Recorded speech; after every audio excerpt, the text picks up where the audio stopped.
terrorism in India. One is Pakistan, which is the sponsor of this thing. So, in the smothering process, one thing is tackling Pakistan.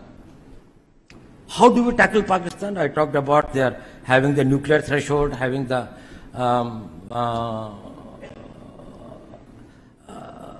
strategic weapon systems, missiles, strategic partnership with China. India is having a long border with China and Pakistan. How do we tackle with it? You know, we engage an enemy in three modes. One is a defensive mode. That is, you see all the chowkidars and chaprasis outside. That is, if somebody comes here, we'll prevent him. We will defend this. One is the defensive offense. That is, to defend ourselves, we will go to the place from where the offense is coming. And third is the offensive mode, where you go outright. Nuclear threshold is a difficulty in the offensive mode, but not in the defensive offense. While we are working today only in the defensive mode. Now, when we come into the defensive offense, then we start working on the vulnerabilities of Pakistan. It can be economic, it can be internal security, it can be political, it can be their isolation internationally, it can be their this thing like that, of exposing their terrorist activities, or it can be anything.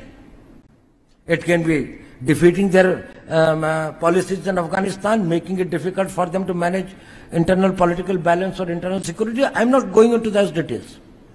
But when you change the engagement from the defensive mode, because in the defensive mode you throw 100 stones on me, I stop 90, still 10 hurt me, and I can never win, because either I lose or there's a stalemate. You start war at your time, you throw a stone when you want, you have a peace when you want, you have the talks when you want. We, if you are in the defensive offense, we will see where the balance of equilibrium is.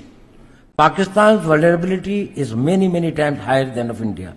Once they know that India has shifted its gear from the defensive mode to defensive offense, they will find that it is unaffordable for them. You can do one Mumbai, you may lose Balochistan. There is no nuclear war involved in that. There is no engagement of troops. If you know the tricks, we know the tricks better than you.